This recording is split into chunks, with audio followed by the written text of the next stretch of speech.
Yeah. 144 to yeah. Nigga. Yeah. But the Rex get to it. Ain't taking no slack, get to it. You took a loss, try to bounce back, but you blew it. Let me show you how to do it. Undisputed, I can prove it. Bro, whoa, we can do it. Nigga, ain't nothing to it. Ain't no cowards, ain't no excuses. Let's get to it. Hey. I don't care what they talking. All I want is my Porsche. I'ma ride up clean. Look at me, I'm a false. Kill them off like a boss. Nigga, you better stop it. I'm all about my profit. I'm shooting off like a rocket. Who got to blow these niggas out the water? He go harder, go harder. Steph Curry, fourth quarter. All I got is my niggas. All I fear is my father. All I bring is that slaughter. Bomb on the Pearl Harbor. He ain't real, he alive. If he real, who am I? Now his ass in the fire. Duplicate till I die. Please don't cross the line. Try to stop and stop trying. Bomb shop is miles wide. I'm on the grind. Let's get to it. Double time and believe. You ain't harming me, nigga. I brought a whole army of niggas. So I ain't move with precision. Follow every order different. Let's get to it. Make it the race, get to it. Ain't taking no shit, get to it. You take a loss, try to bounce back, but you blew it. Let me show you how to do it. Undisputed, I can prove it. One, we can do it. Nigga, ain't nothing to it. Ain't no cows, ain't no excuses. Let's get to it. You hear the truth that I'm speaking. Lot of hate for no reason. Probably don't understand. That's why I got the master plan. And all the power in my hand. Slinging shit on demand. You better watch where you stand. Just get flamed up and ain't changing up for nobody. They're warfare, what you know about it? This ain't a rap, this a message. Ain't a real, be respected. Fake niggas like a virus. A lot of niggas infected. I came to correct it. Bought a whole bunch of soldiers. They move at my discretion. When the rebels in the engine, all them niggas hit the exit. Them niggas get the sprinting. I demand your attention. Solid nigga, I ain't folding. Plus you know a nigga hold it. Nigga, look how I'm rolling. Shorty check my demeanor. He's smooth, but I'm cleaner. Flow like Aquafina. Hit him running Serafina. Hold up. Yeah. I gotta deliver. I'm about to have a baby, but I still wanna baby. Let's get to it. Nothing comes to a dream. I'm strictly dead. I'm all about the business. Rock solid and relentless. You came to make friends. I came to make a killing. That's why I don't kill it. Leave these niggas hurting. That's why I'm fishing, nigga. Do you need a healing? I know you can hear me. I'm a vet, you a rookie. And Kanye, you a Donald Trump loving pussy. I'm a king, you a cookie. Ain't nothing you can tell me. I'm too ready. Let's get to it.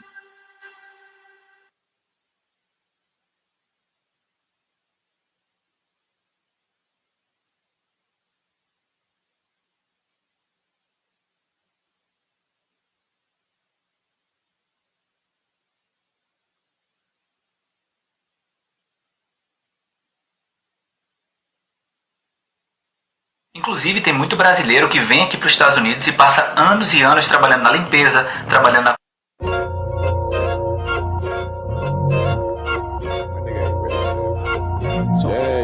Yeah. Go ahead. Look, I keep it low to the T. UBK play for kings. Ain't shit sweet. Got soldiers on deck, and my youngin' did a sweep. This a whole nother way. Tell him get the fuck off the beach.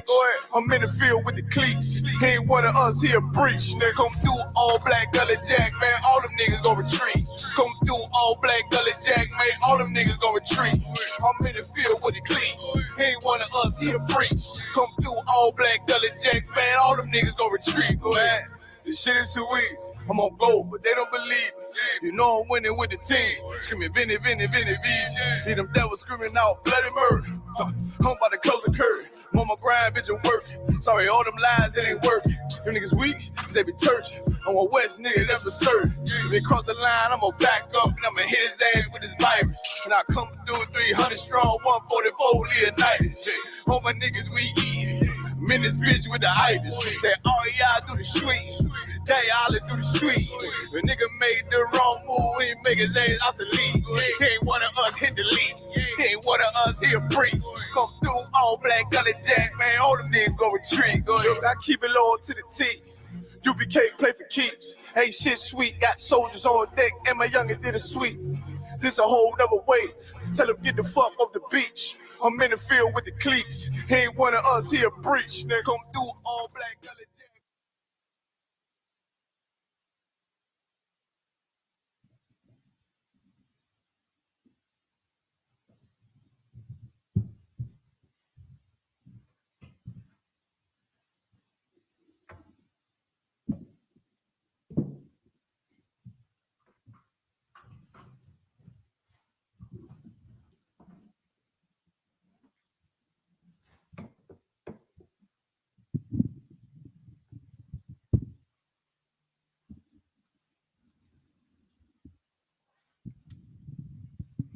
Most High in Christ. Shalom. Bear with me just a second. Just testing the live, make sure everything is Tawab.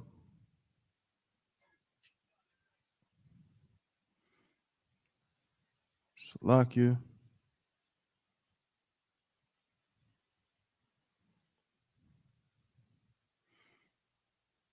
Kind of everything look Tawab. Most High in Christ. Hey, Shalom. Yahweh Shemi Yahweh Shah Barakatha. To all the brothers. It's like Yahweh Shemi Yahweh Shah Barakathum. To all the brothers. Yahweh Shemar Al Athun. Shemi Yahweh Shah. To all the sisters. It's the Israelite School of Universal Practical Knowledge. Start out of 1 West, 125th Street, Harlem, New York. Under Commanding General Yohana. You understand? We out here in Durham, North Carolina. Tuesday night Brotherhood class. Priesthood officer 500 1 holding it down until, you know what I'm saying, until my brother officer 500 Yarmak arrives to take over. You know what I mean? And so in the meantime, I'm saying we're just gonna talk about a couple of scriptures, man, to prep, you know what I'm saying, for the excellent class. The brother is you know what I'm saying, gonna certainly bring out, you know what I'm saying, all kind of precepts and things like that to get an understanding of this brotherhood. That's what this class is about. It's for us in these last days, as you can see all the things going on. Look what's going on overseas in Ukraine and Russia, right? World War III is coming, man. We are on the brink. We are on the brink. You know what I'm saying?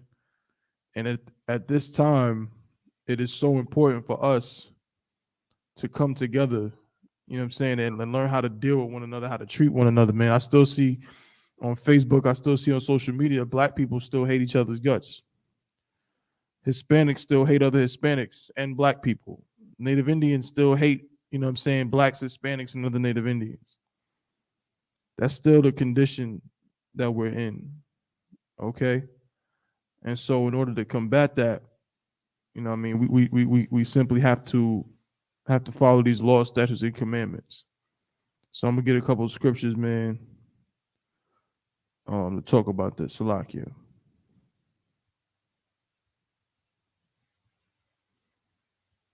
Bear with me just a second. Also, if anybody has any questions, go ahead and just type them into the chat. Just type a question into the chat. Of course, you know what I'm saying, if we can break it down, that's what we'll do. You know what I'm saying? If not, we'll save it for when Ottawa arrives. He'll do his best, of course, to give that breakdown if he got it. You know, if not, we can always write it down and bring it out in one of the classes coming up. Give it to one of the other priests who has the breakdown for that if we can't answer it. But I want to go to the book of 1 John chapter 5 and verse 3. I want to go to the book of 1 John chapter 5 and verse 3. Because there's so much nonsense. Last week, the brother brought out, you showed the video and clips showing you, you know what I'm saying, about pastors spitting in people's faces, you know, all kind of things. He went into the history of Martin Luther King. We found out that really he was a sexual deviant, you know. And the reality is that we don't know what real love is according to the Bible. We know what the kind of love that the Christian church has taught us and the Christian church has pushed on us, right? But that kind of love is the kind of love that gets your children molested. That kind of love is the kind of love that, you know what I'm saying, that lets rapists and robbers and murderers and drug dealers run rampant in your community. You understand? The kind of love that's being pushed in the Christian church is a dangerous, you know, amalgam of your feelings and emotions and romance. You know what I'm saying? And how I say this delicately. And inappropriate sexual feelings is what all the love you get out of the Christian church. That's what's there, not real love. Let's find out what real love is according to the Bible. This is the book of 1 John chapter 5 and verse 3. For this is the love of God. Now that's important, you know what I'm saying? Because it's not, you know, there's no room to mince words or to come up with your own interpretation. Why is it written like that? For this is the love of God, right? It's written like that because just like now, back then, our people were being led astray by false leaders. You know what I'm saying? Religious pimps, and charlatans, man, who would do anything, who would, you know what I'm saying, sell you hope and dreams, you know what I mean, in exchange for, as the scriptures say, for filthy lucre's sake, for money. And just like now, back then, these false leaders were teaching our people, you know what I mean, a definition of love that was not accurate, that was not true, that was not real. You know what I'm saying?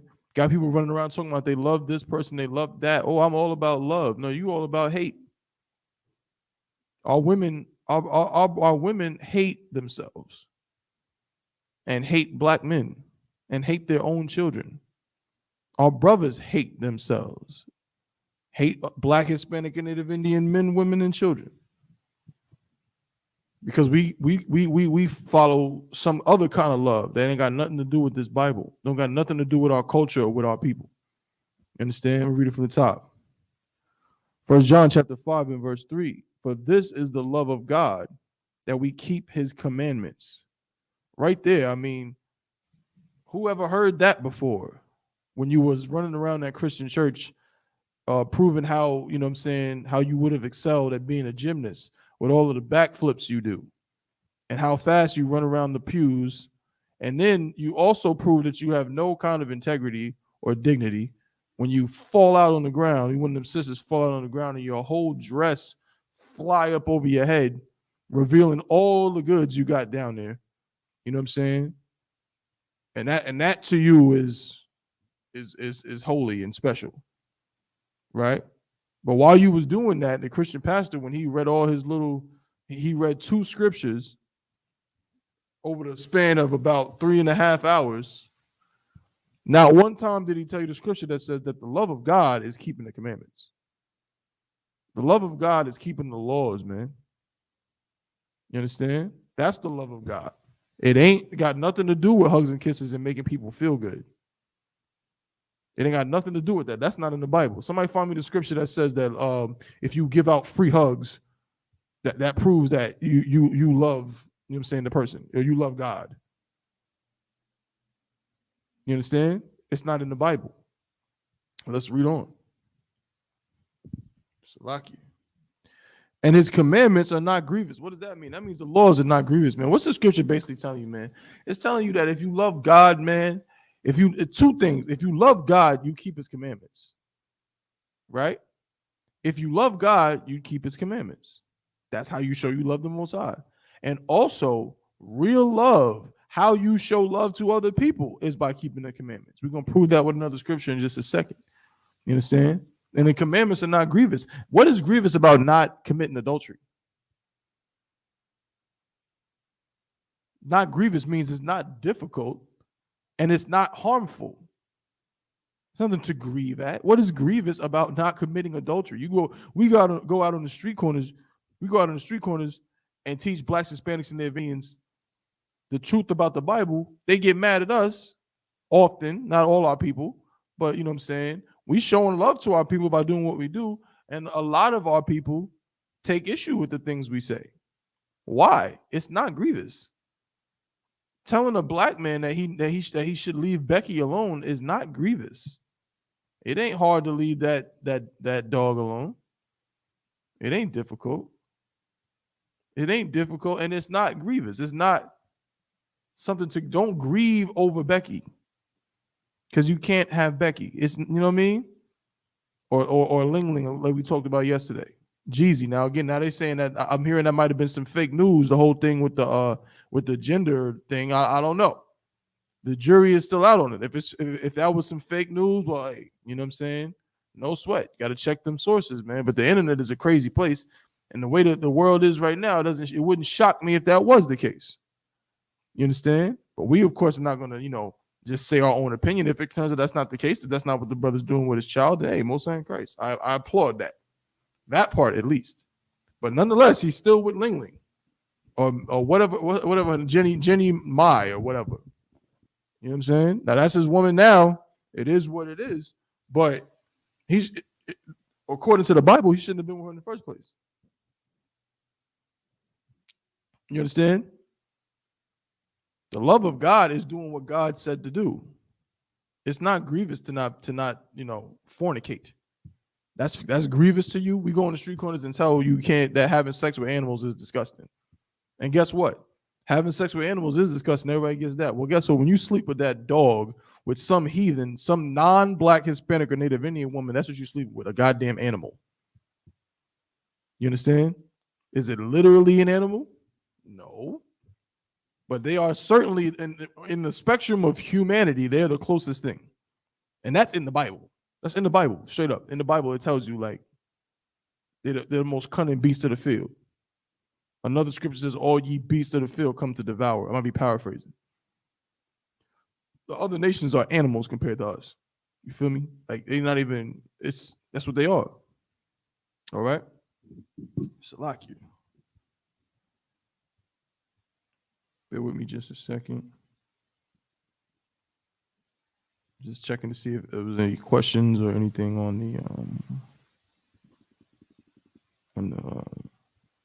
the Facebook or on the YouTube. Salakia.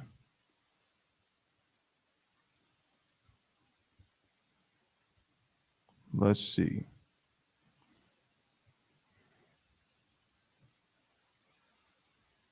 No, let's say no questions right now. Okay, we got a question. Salakia. Okay, we got a question. What's going on, Sadat? Shalom, how about Shemel Shah Brakatah? Question. How can I fight the demons of my past? Okay, well, if you're talking about specific demons, of course, the only way to understand how to fight that, of course, is to get counsel. You know what I'm saying? If you're talking about a general breakdown of fighting demons, that's different. But it sounds like you said your past, that's specific to you. Okay. What exactly to do to fight your specific demons is literally what counsel is. All right. So if anybody watching, if you are having a specific battle, right? When we say battle, that means you're struggling with something. You know what I mean? That's why we use those words. The Christian church never explains what demons are or how that works. But there's a reason why certain words are used when we talk about these things. Why do people say I'm battling depression? Because depression is a demon. When people say I'm battling drug addiction, because drug addiction is a demon. You understand? I'm battling lust because lust is a demon. You understand? It's something you have to fight against. You understand? And in order to have the weaponry necessary to fight it, then of course, you got to get trained up. How you get trained up? Get some counsel.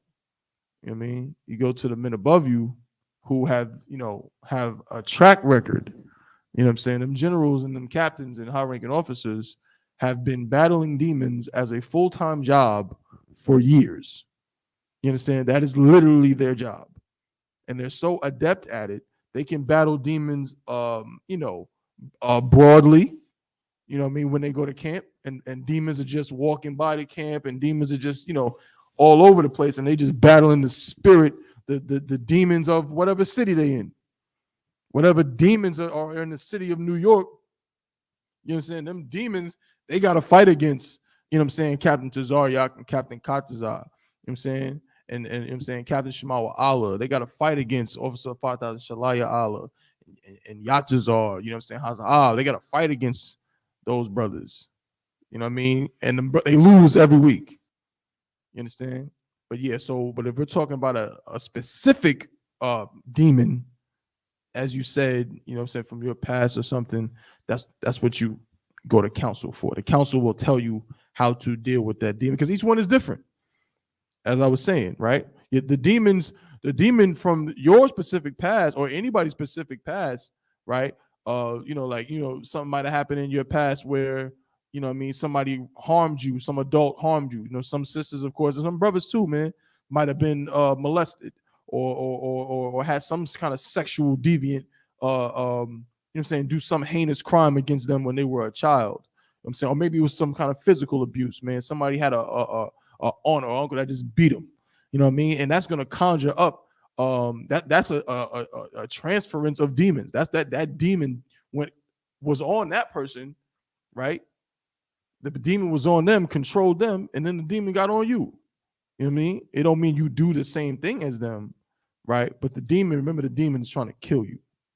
That's what the demon, and the demon there's 1,000 million gajillion ways to do that. You know what I'm saying? There's a plethora of ways to get you to die. You know what I'm saying? Demon might get you locked up in some penitentiary where you'll get, where you'll end up killing yourself because you really shouldn't have been there in the first place. You know what I'm saying? Demon might literally get you to end up trying to jump off a bridge. You know what I'm saying? That's what the demon's trying to do. Yeah, but we want to get counsel. You know what I'm saying? Salakia. That's exactly what you do in that situation, brother. All right. Let's see what else we got. Let's see. Bear with me. Just checking all the platforms.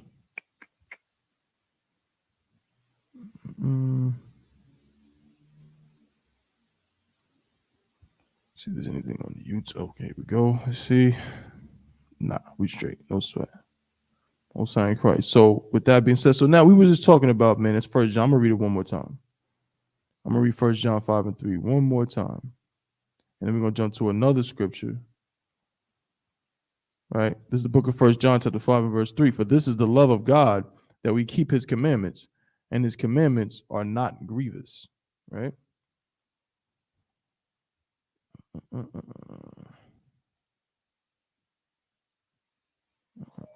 Oh, Salaki, bear with me.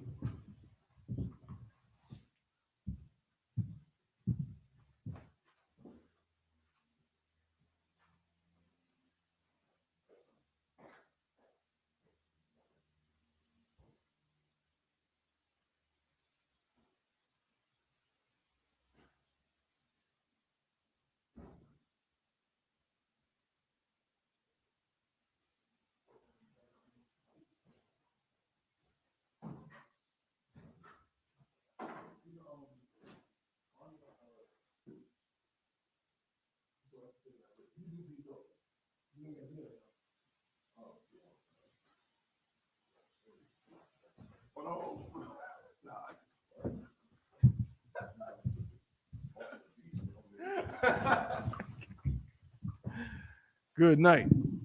Salakia. I'm trying to get the other one.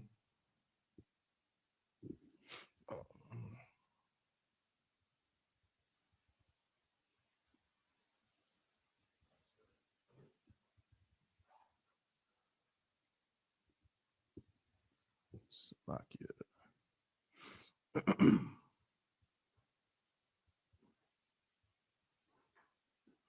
We go to 1 John chapter 2 and verse 3 now. And let's get some more. I like the word in here. There's something that says that's very pertinent.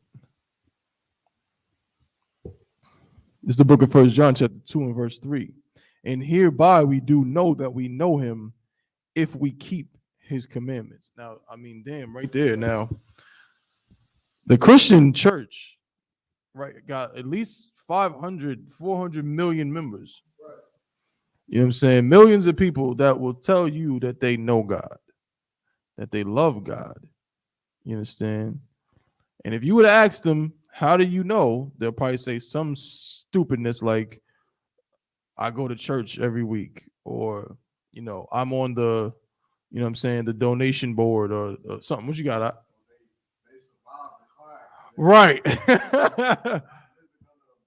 Right. They survived a car accident because, of course, an atheist has never survived a car accident ever. No, only Christians survive car accidents, right? They survived a car accident, you know what I mean, or some silliness like this. But that's not in the Bible. The Bible does not say that you know God because you survived a car accident.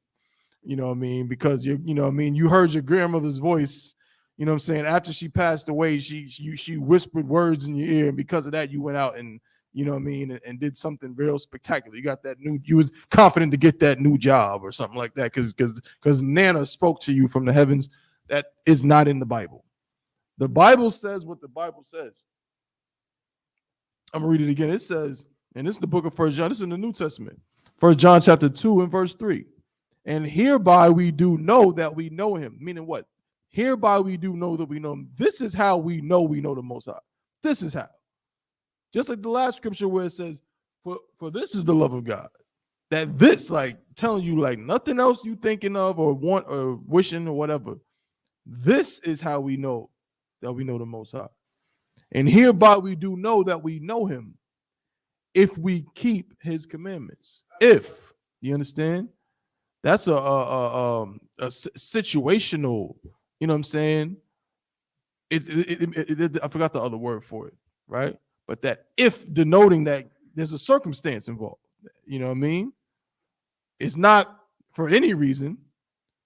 If I say, yeah, man, you know what I mean? If it snow tomorrow, yeah, I'm not leaving the house. It's conditional. That's the word I'm looking for. It's conditional. Meaning what? Meaning what I just said is a condition of something else. If it snows, then I'm not leaving the house. If it don't snow, then I can leave the house. You understand? It's conditional. So when it says, hereby we do know that we know him, if, that means on the condition of, if we keep his commandments. That's how we know the Most High. That's how we know that we know him. That's why every brother in the Icp kid, we know the Most High in this school. The Lord is with us in here, man. Why? Because we keep his commandments all the way through, down to what you fake Israelites can't do. Y'all want them shape up so goddamn bad, which is crazy to me because half of y'all, you know what? Let me not even say that, brother. You know, shape up used to be something you got because you thought it would help you get women. A lot of them brothers, and y'all don't even, y'all like, I ain't getting this live clipped. And with that, I'm gonna pass the class over to Priest and Officer Yarma.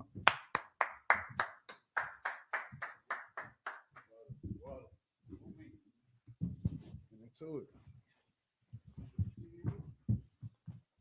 Say what? Nah, I think we good. Bear with me 1 second. Let me get all this technology, all these cords together.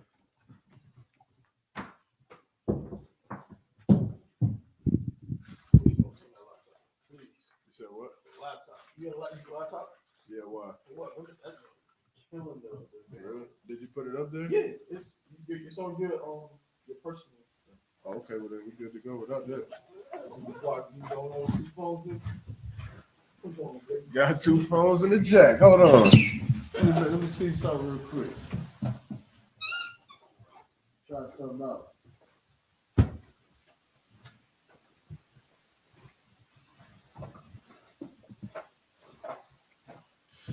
Yeah, here you go.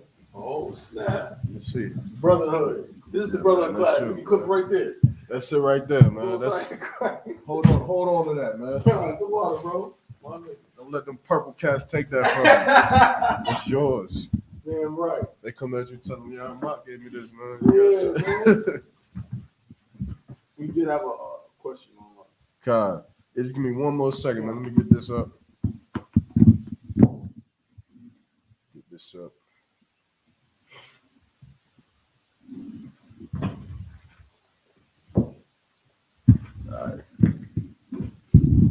All right, shalom, y'all about to understand? The water of the brother holding it down for me, man. Showing tremendous brotherhood in his truth.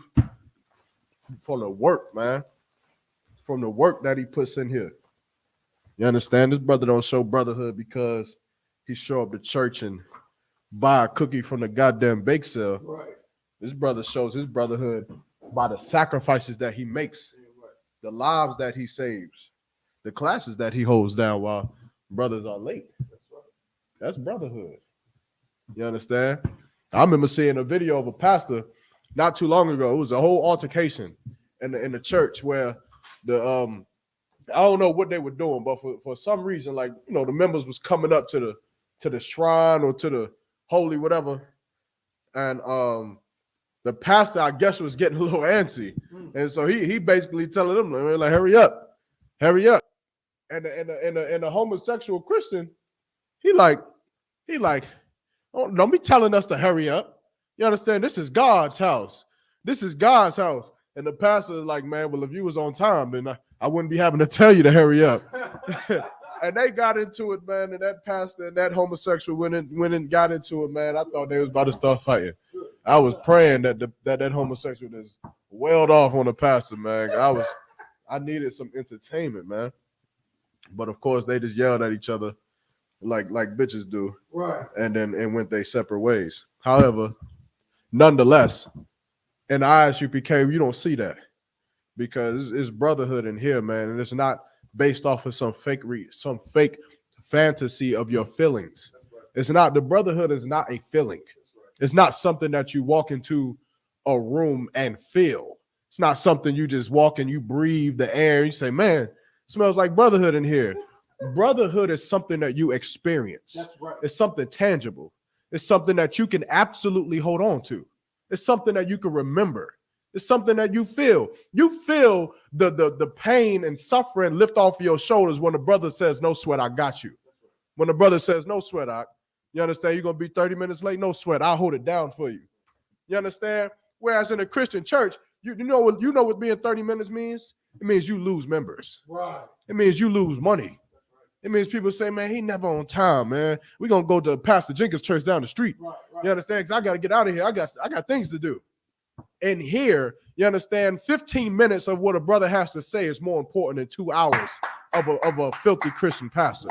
You understand? So we got to be late, and all we get to hear is 15 minutes of what this brother has to say. We'll sit there and wait. We'll wait until he can come out, and here we'll sit here until, what is it, 8:45. Right. Commander Jenny Hanna finally come on the stage at 8:45. He got 15 minutes, and we here for it, man, because that is brotherhood. You understand? And today we gonna go into it. If it's okay, we gonna go into it, man. We gonna get into the brotherhood of the Most High. That's right. And what the Most High has for us, man, and who He is unto us, and how He shows His love to the nation of Israel. Right. And now, as we going over this topic, you understand, which is such a prestigious topic when it comes to the work of the Lord, and when it comes to these records in the Bible, you understand. Remember this. The Lord is the most powerful being ever. That's right. You understand? We're talking about a being that created power, that created the heavens, that created the earth, and He conducts Himself in a way. But now, even though this being that we are speaking of can move mountains, can create earths and planets and whatever the hell else He wants to create, do not try to distance yourself so much away from the way He conducts Himself. That's right. And remember that the way, the order that the Lord has set up in the heavens in which He dwells is the same way He wants it here. That's right. It's the same exact way. So don't look at the Most High as, oh man, He's just so forgiving, man. But that's just because He's God. It's not just because He's God. It's because He's an example of what you should be. That's right. You understand? Damn right. That's what the Lord is. And so when we go over this, when we see the love that the Lord has for us, you remember that you reciprocate that same love for your brothers. That's right. You reciprocate that same love for your sisters, and you understand, and your family members according to the flesh, man, like the Lord does for us. But before we go in there, let me get Zephaniah chapter 2 and verse 1. After this, we take the questions, right? If you got any questions online, type them in the chat. If you need to call in, you understand? I'm waiting for some more. We had that one, but I need some more, man.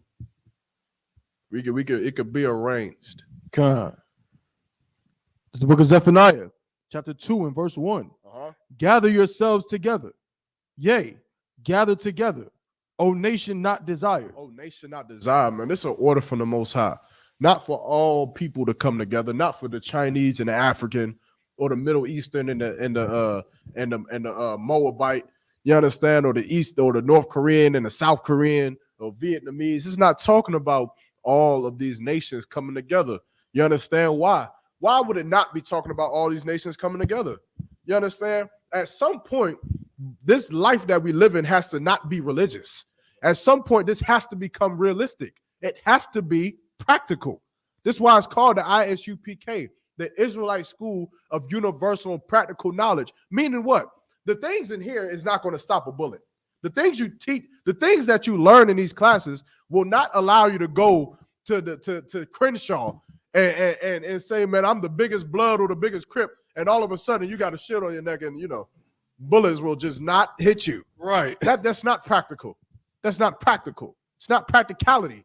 You understand? But the things in here will stop you from suffering from AIDS. That's right. And HIV. That's right. It will stop you from being pulled over because you're driving without, you know, expired tags, or you getting pulled out of the vehicle and being beaten by police officers or even killed because you're smoking weed inside of a car, you know, or smoking weed, period. It will stop you from being murdered on the streets because you're selling drugs. The things that we learn in here are practical. And at some point, you have to make it practical and not religious. Why is the Bible telling us to gather together, but not with everybody? Because we see from evidence in time before, in times past, we see that by coming together with everyone, what happens? What happens when black people decide to let white people come into Rosewood? You understand? Salaki, I was gonna say, yeah, Rosewood, Tulsa. Every time we, you know what I'm saying, let them participate with us, we end up losing everything. Right. We end up losing, but worse than that, we end up what? Dead. We end up dying. You understand? We end up dying. COVID-19 hit America in what? 2020, 2021? So end of 2019, End something of 2019? like that. Or the beginning of 2020? Yeah, I think beginning of 2020, con. Yeah. COVID-19 hit us, man, and in 2 years, we are full-fledged mask-wearing communities. Right. We are full-fledged, I'm talking about the most theatrical people on the face of the planet Earth, Right. as it pertains to the COVID-19. Meaning what? You got to wear this type of mask, and now wearing a mask ain't even good enough. You got to wear the platypus mask. You got to wear the N93. You got to get the 995 XTX 2000. You got to put hand sanitizer on, do this, that, and the third to protect you from this virus. But how do you protect yourself from being slaughtered from your oppressor? How do you protect yourself from gang violence? How do you protect your people from drug addiction? How do you protect how do you protect our people from these things that kill us every single day? That's not right. For 2 years, not since 2019. We're talking about since we've been in America. For over 400 years, we've been dying from different accounts of different things that's been murdering us. Where's the solution? Where's the mask mandate for drug addiction? Where's the mask mandate for black on black crime? Right. Where's the mask mandate for police brutality? You understand? This is the mask mandate. Read it one more time. Con, this is the book of Zephaniah, chapter 2, and verse 1. Uh-huh. Gather yourselves together. Uh-huh. Yea, gather together, Uh-huh. O nation not desired. You gather together with your people. I promise you come together with just your people, and a big percentage of the ways that we die in America today would decrease dramatically. That's right. You understand? Overnight, it would decrease dramatically because we would then have a what? We would then have a dependence on one another. Damn right. You understand? We would look at each other as valuable again.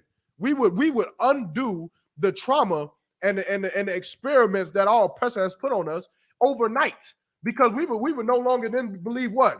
We would no longer believe, oh, you know, we can just go to our oppressor for food stamps, or we can just go to our oppressor if we want crops and fabric for clothing and transportation and education and hospitalization. We would no longer think that we have that as an example.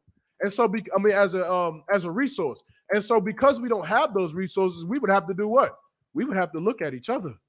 We would have to go to those little black farmer ladies, and we can't steal their purses no more. You can't rob the little black farmer lady who's 67 years old, who has a little farm that grows oranges and peaches in her backyard, and steal her purse. Why? Because without her oranges and peaches, there isn't no oranges and peaches for us to eat on. There isn't without her growing her lettuce and her tomatoes and her potatoes in the back of her yard, then there isn't no potatoes and lettuce and tomatoes for us to eat, because we can't go to Walmart, because we can't go to Harris Teeter or Kroger or Food Line. We would then have to treat her with respect. we would then have to allow her to live the same way we allow our oppressor to live. That's right. The same way we allow our oppressor, we treat him with respect because we know that he controls our livelihood. We know that he controls everything that we have, that we see in existence today. He controls technology. He controls the airwaves, the radio stations, the cable access channels. Right. He controls everything that we eat, sleep, drink, sell, or buy. He controls it. Right.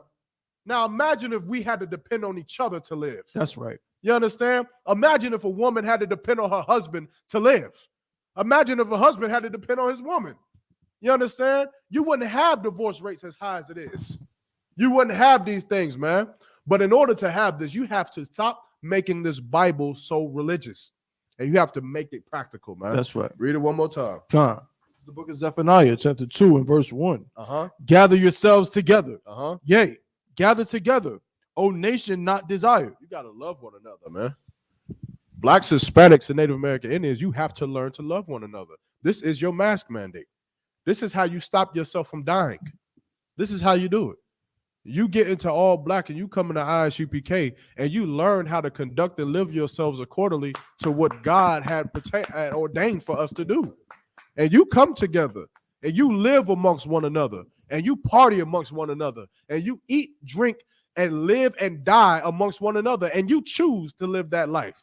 You choose to stand by your brothers and your sisters, man, on one accord, living one way. You understand? And then you won't have as much drug addiction. I promise. You won't have as much black on black crime because, of course, that black brother who you would take his life over him stepping on a pair of your sneakers in the club, of course, his life is more valuable. His life is valuable in this war that we're in.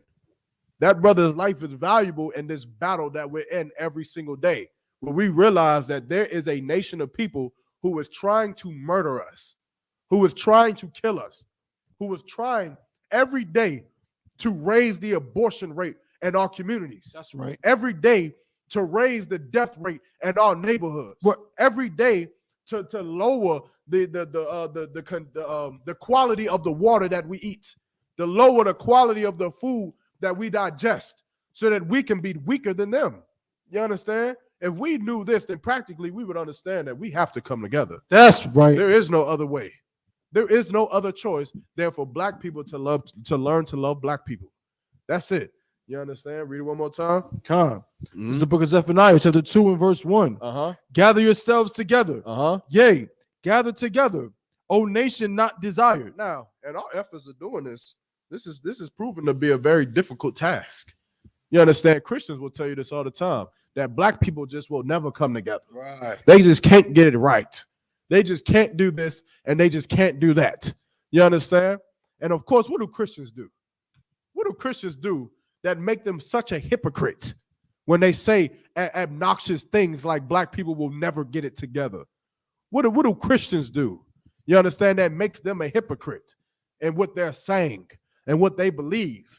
You understand? And the very lives that they breathe every single day is a life of hypocrisy. Why? Because they tell you that black people will never get it together, when in actuality, the fact of the matter is that they can't stop eating pork. That's right. They can't stop being a child molester. Damn right. They can't stop practicing homosexuality and celebrating Christmas. They can't learn to love one another, but yet they'll point the finger at the rest of their brothers and sisters and say that we will never get it together. Says who? Says who? Whoever told you that black people won't get fixed? Whoever told you that black people won't ever stop murdering each other, won't ever stop stealing from each other? Whoever told you that lie? That nonsense, man. You understand? And the person who told you that is the same person you go to for food every day. That's right. The person who told you that is the same person you go and you beg for assistance from every single day, which is your oppressor, man. Your oppressor is the one who told you that your children were super predators. Your oppressor was the one who told you that your children needed to go to prison at younger ages. Your oppressor is the one who told you that your children were nothing but thugs and gangsters and gangbangers and murderers and rapists. Your oppressor puts that propaganda on your people. but yet you choose to love him and you choose to push his agenda. You choose to push his propaganda instead of fighting against it. You understand? Instead of fighting against it. Instead of only looking at your child as if your child is the only one. He's the only one you got faith in to make it. How about you look at that other child? That's right. How about you look at that other boy in That's that right. classroom with your child? Right. That other little girl. Right. Why don't you have faith in her that she won't end up like a whore? Why don't you have faith in him that he won't end up dead before the age of 18? You understand? Then maybe we'll do something. But you won't because you're a hypocrite. That's right. Because you can't make it. You can't serve the Most High. You understand? And you're a goddamn hypocrite and you should shut your mouth. Damn right. You shouldn't say anything about the condition of black people in our future. You understand? Because the Lord had other plans. The Lord has other plans and it's not religious. It's not religious and it's not magical. You understand? But it will happen. Give me Isaiah chapter 49. You understand? I'll show you what we should be saying about our people. Of course, our people is in a terrible condition. What the hell do you expect? After going through 400 years of slavery and being lied to and broken down and whipped and beaten and hung and hanged from tree to tree for nations and nations and miles for people to see and laugh and burn alive at the stakes. What the hell you think we supposed to be? Who we supposed to be? The Japanese? We supposed to be like the Koreans? The Asians? What nation we supposed to be? The Jewish man? Is that who we supposed to be? Who only went through what, 6 years? 6 years of the Holocaust and what, lost 6 million? Meanwhile, we sitting on numbers over 100 million died just from the transatlantic slave trade alone. That's right. And counting. To this day, dying unjustly. The violence being committed against our people. Unrightful acts of violence, man. Against our brothers and sisters. Being raped, experimented on, lied to, fed poison into their water systems, their drinking systems, knowing that black people don't have the resources to get out of Flint, Michigan, knowing black people don't have the money to leave, and you think that black people will never get it together. You understand? No sweat. Read what you got, verse 3. Isaiah 49 and 3? I think so. This is the book of Isaiah, chapter 49 and verse 3. And said unto me, thou art my servant, O Israel, in whom I will be glorified. Keep going. Verse 4. Then I said, I have labored in vain. Isaiah said what? I have labored in vain. We have labored in vain. I mean, since 1969, we've been going out on the street corners telling black people how to save their lives. And yet some of our people decide to die. Some of our people decide to turn an ear against the truth. They decide to not listen to them crazy men in black on the street corner, and they decide to just go ahead and just, they're gonna smoke a little weed, or they're gonna be alcoholics, or they're gonna, join a gang and pick up guns and do things illegally, and they decide to get themselves killed even more. You understand? And so because of that condition, black people like Isaiah, even this time, is saying that the work that we've done has been in vain. The things that we've tried to do isn't working. The DARE program ain't work. How many of y'all signed a little, you remember in school where they made you sign the I promise to never use drugs little thing? You put your name up there. It didn't work. That work did not. That work went in vain. Good night. You understand? It didn't work. Keep going. Salakia. Then I said, I have labored in vain. I have spent my strength for naught. I have spent my strength for naught. You understand? The work, the might in my hand that I've put forth of saving blacks, Hispanics, and Native American Indian. I have strengthened, I have used my strength and nothing, man. You understand? Meaning his strength was counted for nothing because the condition of our people hadn't changed. We still, how many of you got friends or family members in the world who you love these friends and you love these family members? They the closest people to you. And you come into the knowledge of the truth of God and you teach them the knowledge. You teach them the truth. And you show them the scriptures of where they shouldn't be doing this or where God said not to do that. And yet they know it and they see it and they hear it and they say, man, it does say that. It do say that. But then they decide to do what? Yeah, man, but I still gotta get mine, And your strength, them conversations, them classes that you held, that strength went in naught, man. It was worth nothing because they would still choose death over life, even though you would rather them being here rocking with you. You would rather them to choose to serve God with you rather than to choose to serve whoever. You understand? Keep going. Come. Uh-huh. And in vain. Uh-huh. Yet surely my judgment is with the Lord. Yet surely my what? My judgment is with the Lord. Meaning what? What did Isaiah do that Christians don't? Isaiah shut his damn mouth. Right. Isaiah shut up about the matter. He said, all the work that I do, all the classes that I teach, the prophesying, the miracles that I perform for my people have been in vain. It has gone into naught. But yet my judgment is with the Lord. Meaning what? Is Isaiah going to forsake his people because they won't stop smoking weed? Is Isaiah going to forsake his people because they won't stop killing each other? Or is Isaiah's judgment going to be that of the Lord? What does the Lord say about it? What does God have to say about this rebellious people? About these children that he loves so much that still decide to go smoke weed, that still decide to eat shrimp, crab, pork, and lobster, and celebrate Christmas and Halloween and Valentine's Day? What does the Lord have to say about it? Keep going. Yet surely my judgment is with the Lord, and my work with my God. And my work is with my God. You understand? I don't do the work based off of what I say, because if we went off of that notion, what would we do? We would just read my mind. If being an Israelite means that we got to come do the work of the Lord, and the work of the Lord is to free Blacks, Hispanics, and Native American Indians from the bondage of religion, from the bondage of believing that our oppressor is not the devil that the Bible speaks of. But of course, if after, what do you give it, 10 years? If after 10 years it doesn't work, then if we weren't going to do the work of the Lord, we would just do what? Be individualites. Right. Why?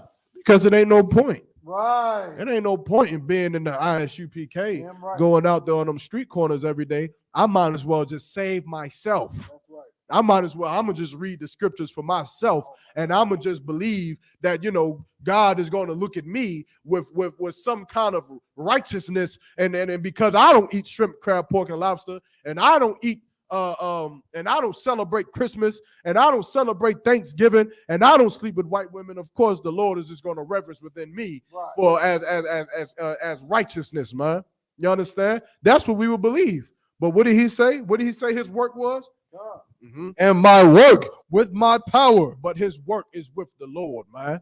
His work is with the Lord. You a goddamn individual, like you work for your damn self. That's right. You're a goddamn independent contractor, That's man. Right. And no one has hired you to do nothing. Damn right. You understand? However, all work in the Isupk is of the Most High, man. Right. It's of the Lord, man. Since 1969, we've been following the orders that the Lord has been passing down to men above us, man.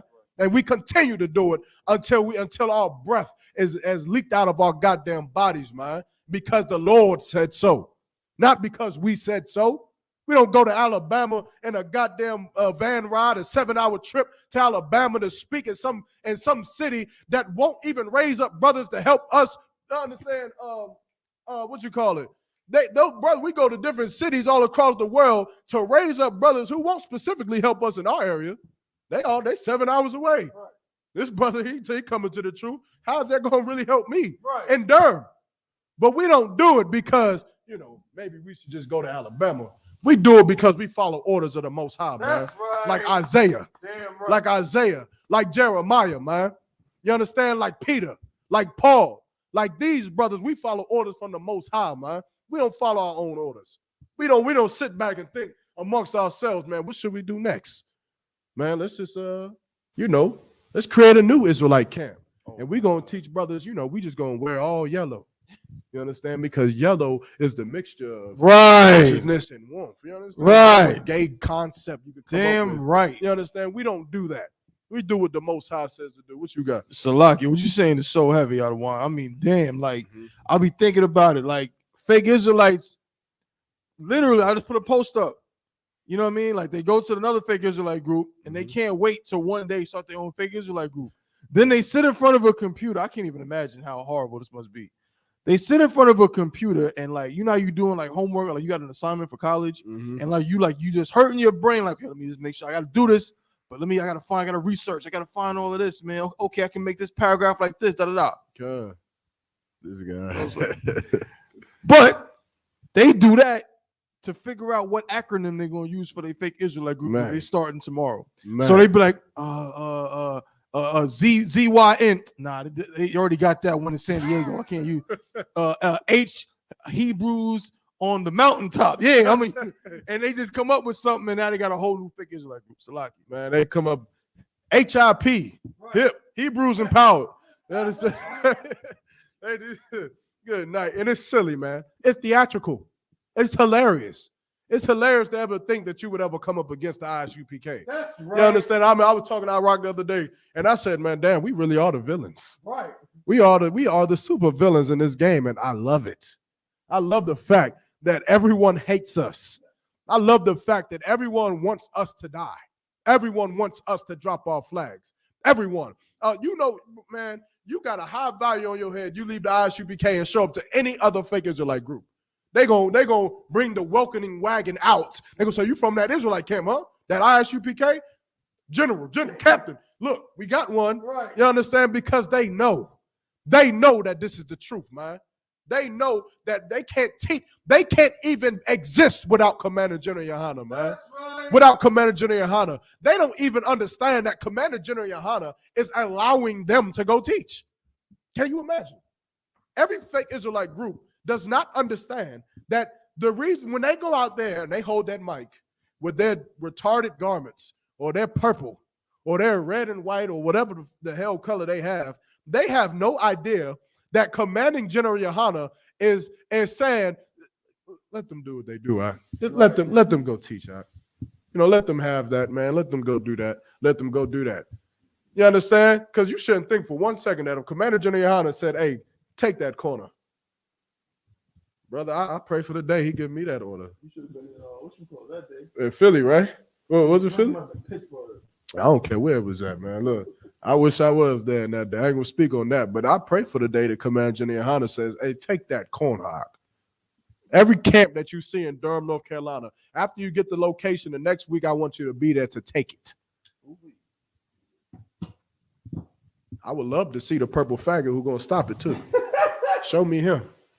I would love to see the purple faggot who's gonna stop the UPK from doing anything. That's right. If we haven't already proven that in Tennessee. I would love to see it happen. Don't give a damn about your numbers, your purple, or your stupid acronym. But I said, man, UPK, we the villains, and I love it. I love being on this team, man. You understand? Because that is something that is just astronomical just to me and to myself. But maybe I'm crazy. Maybe I'm a little insane, but it's all right. You understand? Of course, we all are insane in here. Otherwise, we would be in some Christian church clapping and dancing and banging on tamarines and just living, singing hallelujah. You understand? Go back to the scripture, Baba Gusha. God, this is the book of Isaiah, chapter 49 and verse 4. Then I said, I have labored in vain. I have spent my strength for naught and in vain. Yet surely my judgment is with the Lord. My judgment is with the Lord. Keep going. And my work with my power. And my work with my power, man. We work in our Isupk with our power, with our authority. You understand? Keep going. Conquer, verse 5. And now, saith the Lord that formed me from the womb to be his servant. He said, saith the Lord that formed me from the womb to be his servant, man. That's what you Christians got to understand. That's right. You understand? You are not given free will. You don't have the right to decide how to live your life. You don't have the option to choose. Read that one more time. And now, saith the Lord that formed me from the womb to be his servant. Nah, he went through college and figured out that he wanted to go the route of a priest. The Lord that formed me from the womb to be his servant. Nah, after he lived through a life-threatening event, he decided to turn to God. To be his servant. You understand? From the womb, he was going to be his servant, man. From the day that you come out into this earth, your life is no longer belong to you.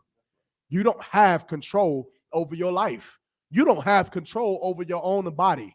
You don't get to look at your body and say, you know what? I think I'm going to just bleach my skin and make it lighter. I'm going to just make it lighter, go Michael Jackson. You don't have the option. You understand? You know, I'm going to just tattoo my whole body up from neck to toe and put tattoos on my fingertips and put a gun skeleton hand on my hand and the angel and the devil whispering in my ear on the back of my neck. You don't have the option. You don't have the option nor the control over your own body. You understand? Because from the womb, from the day you're born, you do not belong to yourself. You don't belong to yourself. You don't belong to your mother or your father. You belong to the Most High, man. That's right. You understand? Damn right. Keep going. Come.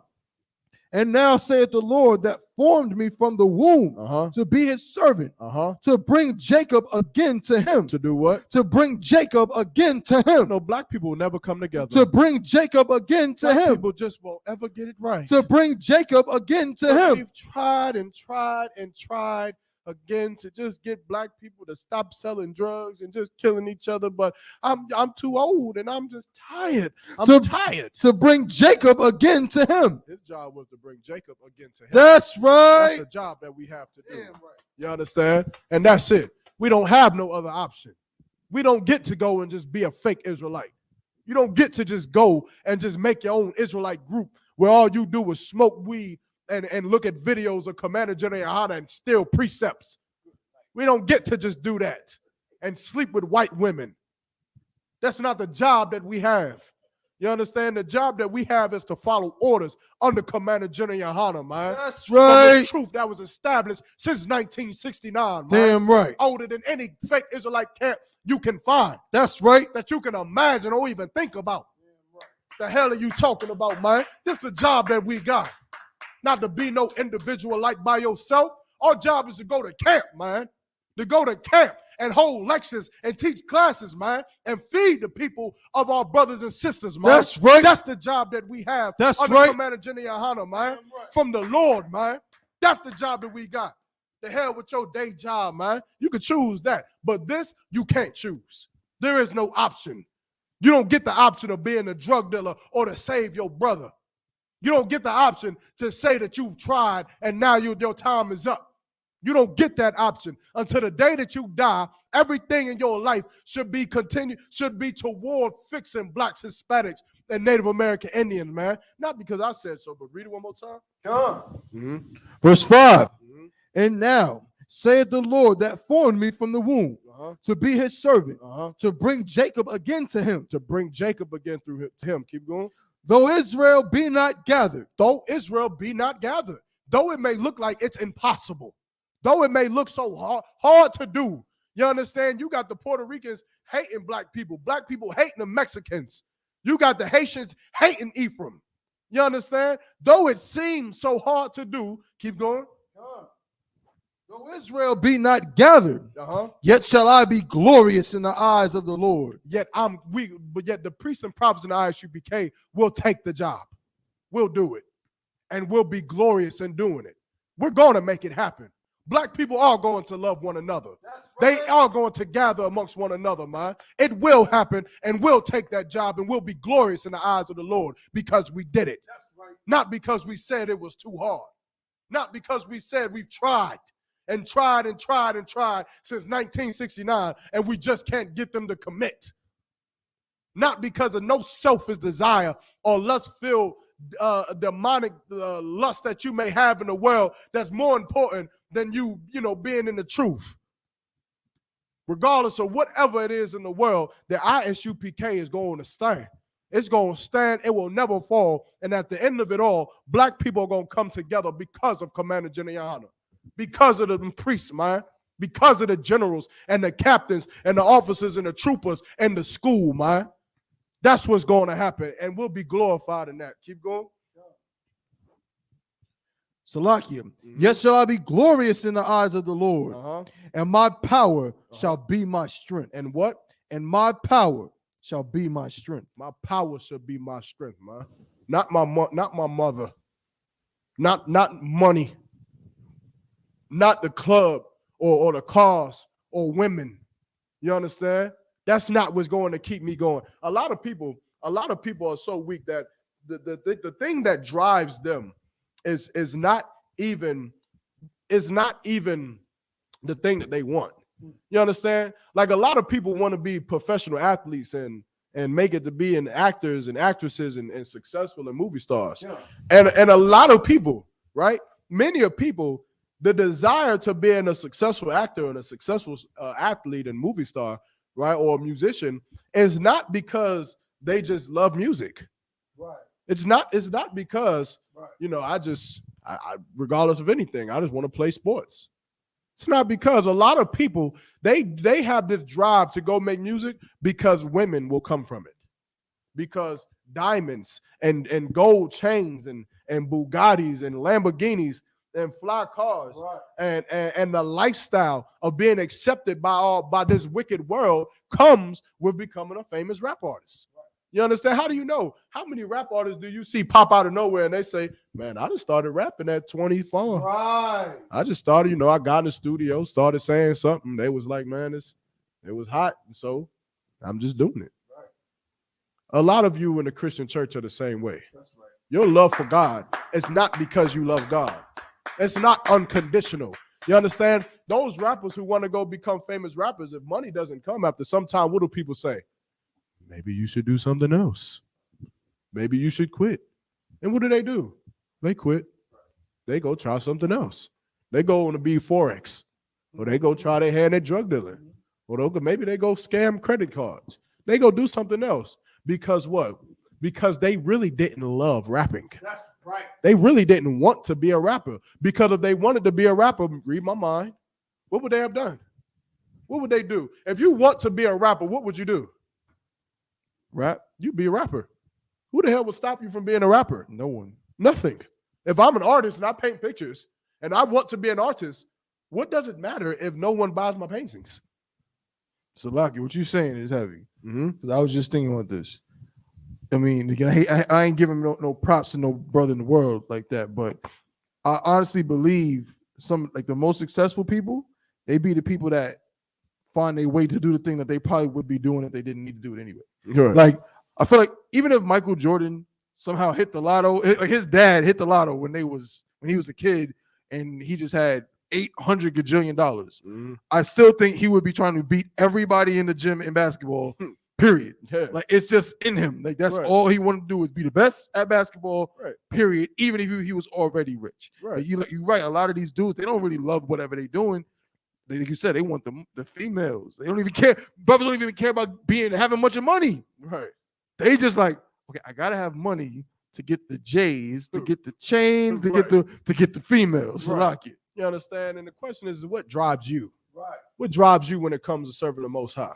You understand? Is it because when you come in here, you got it's a lot of brothers and it's brotherhood and we at the feast and we at the Passover and everything's all nice and everything's good and we at camp and you understand we going to Cocoa Beach and you heard the yacht party. You heard about that? Oh, it's gonna be so fun. It's gonna be so nice.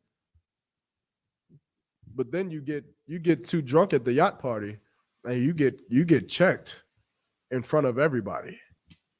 And you get your rank taken because you can't follow protocol. And then you get your department stripped from you because you ain't running it correctly. And then what? Is it still, Cocoa Beach, it's just so nice and the brotherhood is so good? Or a lot of people will do what? They'll say, man, look, man, I'm going to just go over there to that purple group, man, because I done lost my rank and I done got cursed out in front of brothers. Brothers, they understand why he ain't do it in private. Why he ain't going private and tell me to stop grabbing on women's behinds in the middle of the yacht? Why didn't he tell me in private to not be a goddamn pedophile and homosexual? Why didn't he tell me in private to not do something I'm doing publicly to everybody? Right. You know what? I'm gonna just go to another Israelite group. Why do they do that? Because they never loved the truth. That's right. You understand? You hear about college basketball players. This is some of the dumbest stuff I ever heard in my life. You have basketball players or any kind of sport athlete who will go to some of the top collegiate athletic teams in the goddamn country, and they'll get there, and because the coach is too mean, they'll leave. They'll leave. You left because you don't love basketball. You understand? If you love basketball, it wouldn't matter what happened. It wouldn't matter if they took your scholarship away. You would still say what? Well, can I still play? Well, I'm going to play basketball then. It wouldn't matter if he cursed you out and said that you were stupid and you sucked. You would say, well, can I still play? And he said you would still do what? You would still show up to practice, lace up your boots, even though your coach told you that you sucked and that you were stupid, and you would be out there doing what? Playing basketball. But of course, what drives us is never what it is that we actually want. The problem is what we want is something that you can't get without having some kind of avenue to get into. You can't just go and just get women without being a goddamn 5-star athlete. You can't just go and get Bugattis and Lamborghinis without being a top-tier rap artist or a top-tier actor or actress. You can't just do those things. And in a Christian church, it's the exact same way. You can't get a Bentley without doing what? Without selling out your people, man. Without being a fake Israelite or being a fake, you understand? Now I can't even say a fake Christian pastor. I don't even know what that would be. All of them are fake and terrible and disgusting, man. But you have to sell your people out so that you can have the things that you really want. And so because of the things that you really want, you will sit in a position and you will front as if loving black people is what you want. You will front as if the necessities and the cares of black people is what you actually care about. You understand? We just went over last week about Martin Luther King. Right. You would have thought Martin Luther King cared so much for black people. Right. You want to know what's funny? And I may be wrong in saying this, but after all the videos I've seen of the civil rights movement and all of the brothers and sisters I ever, seen get hosed and dogs sicked on them, I've never seen Martin Luther King get a hose on him. And that would, you understand, that pause. You understand? That would almost make me be like, okay, he was actually riding for his niggas. He was out there. I've never seen a dog bite Martin Luther King the hell up. I've never seen it. I never, you understand, this is supposed to be your general. This is supposed to be your warlord. He's supposed to be marching you into battle. You understand? Imagine, and I hate to bring this up, but we was watching it yesterday. Imagine you watching the movie 300, and you watching the movie, he's like, give them nothing. Take from them everything. And then the fighting starts, and you like, the fuck is this nigga at? And he in the back just looking like, reverse the phalanx. They're coming up from the rear. Like, you would be like, yo, what the hell? Nah, you don't get glorified in that. You get glory by being on the front line, by being right there with your men. I've never seen a video of Martin Luther King right there with the men.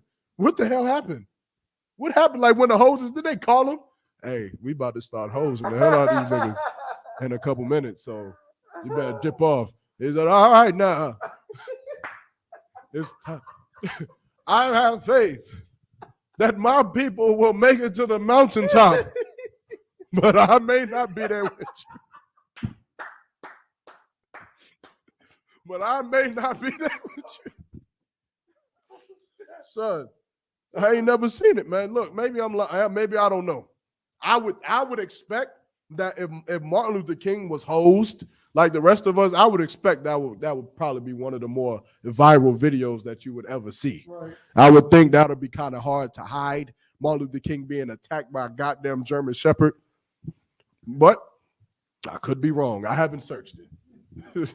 But I doubt it. I highly doubt that Martin Luther King went through the same trauma that you went through during the civil rights movement. I highly doubt that Martin Luther King had to sacrifice what you had to sacrifice during the civil rights movement. And because of that, because he walked on the front lines of those marches, because he interlocked arm to arm with black people during those marches, you thought what? You thought that Martin Luther King was loving black people. You thought that he would sacrifice for black people. You would say, man, Martin Luther King, man, he would give all his life for black people. Whole time, Martin Luther King is not even black. Martin Luther King is not even black. He said it himself. I wish we had an article to read it one more time. He said, I am not a nigga tonight. While he is sleeping with some white woman. He said he was effing for God. No sweat. Carrying on. What Martin Luther King really wanted was to not be black. What Martin Luther King really wanted was to be a monstrous orgy, sex-having fanatic. And he used Christianity to help him get there. You understand? And that is the problem. But in the Isupk, we don't do that. In the Isupk, it doesn't matter what we want. It doesn't matter how much power we want, how much seniorship we want to have. You understand? What matters is the orders that we get. That's what matters. I don't give a damn if I'm an officer of 50 for 10,000 years. We follow orders. You understand? And that's the end of it. End of discussion. Read it again, Baba Kashar. Most likely, we did have a question online. Another one? We almost finished all about, is it pertaining to this? No, it was at the beginning of it. Okay, yeah. We after we finish this, we'll get to it. Salaki. Verse 5. Uh-huh. And now saith the Lord Uh-huh. that formed me from the womb to be his servant, to bring Jacob again to him. Though Israel be not gathered, yet shall I be glorious in the eyes of the Most High. Meaning I'll take the job. I'll do it when your Christian pastor will not. Keep going. And my power shall be my strength. Verse 6. And he said, it is a light thing that thou shouldest be my servant to raise up the tribes of Jacob. It said what? It is a light thing. It's a light thing, man. This ain't nothing. It's no sweat. This ain't nothing, man. You understand? Blacks, Hispanics, and Native American Indians will love each other. They will come together. And it's a light thing to do, man. It's nothing to the Lord to destroy America. He'll do it like that. You'll wake up one day and America will just be gone. You'll wake up one day and the great superpower of China will just be gone. It'll just be obliterated. There'll just be Moabites running around. And that day, there'll just be, right now, you look at Chinese people and you say, damn, look at them Chinamen. Them Chinamen. They so smooth and so swift with their military tactics. And look at how much technology they got. What they call China? The warehouse of the world. You say, man, China, you got it going on. And and one day you'll wake up and they'll just be Moabites. That's it. You'll just look at them and say, damn Moabites down there. Right. They ain't gonna be Chinamen no more. Just damn Moabites. The hell the Moabites doing over there? Salakia, sir, some Moabites outside the gate. Some Moabites. The hell the Moabites doing? It just sound like just disregarded, like them damn Moabites, man. What them damn Moabites want, man? Hey, nothing. Get the Moabites out of my goddamn house, man. Like, sound like a goddamn infestation. Right. Goddamn Moabites out of here, man. Damn Edomites and Moabites out there going crazy. Them Hamites, dirty, stinking Hamites. And that's what it'll be, man. And it's a light thing for the Lord to do this. You understand? So don't get caught up in your mama's good night. Don't get caught up in your mama's BS. Right. You understand? Don't get caught up in your grandmother's witchcraft, man, to have you believe that there is no point in living righteous. That there is no point. And I almost hate even saying that. Saying living righteous has been tainted so much by the Christian church, because living righteous is not living righteous when you're in the concept of the world. Right. You understand? Living righteous to them is being gay. Right. Like being a homosexual, but if you wear a clean enough suit and shave enough, you know, that's a righteous brother right there. Of course. And here, living righteous is in being in order of the Most High. That's man. right. Following the law, statutes, and commandments. It's a hard thing to do. It's hard. It's hard enough to learn to love the Most High, man. But it's a sacrifice that we make, man. You understand? Keep going. Rock you. Verse 6. And he said, it is a light thing that thou shouldest be my servant to raise up the tribes of Jacob. The 12 tribes of Jacob, man. The 12 tribes of Israel. Of course, Jacob's name was later changed to Israel after he wrestled with an angel. You understand? This is talking about blacks, Hispanics, and Native American Indians all together, all alike. And to restore the preserved of Israel. And to restore the preserved of Israel. What is the preserved of Israel?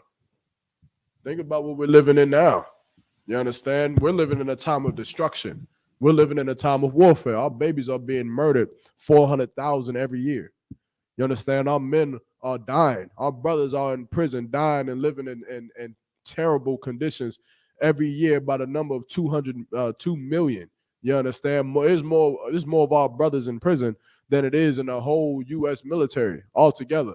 The U.S. Air Force, the Marines, the Coastal Guard, all of them put together, there is more brothers in prison, you understand, right now than it is in the whole military. We're living in a time of destruction. However, throughout that time of destruction, there are those who are being what? Read one more time. Shalakia. And to restore the preserved of Israel. There are those who are being preserved. There are those that the Lord is keeping alive.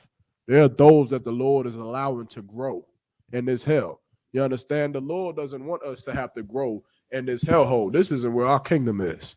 The Lord is going to bring about a day in which our children will grow and they won't have to die at the age of 15 like Tamir Rice. Well, what was it, 13? Tamir Rice was, I think, 15. 15. They won't have to die at the age of, what about Emmett Till? 16? Emmett Till was 14. 14. They won't have to die at these young ages like Tamir Rice and Emmett Till.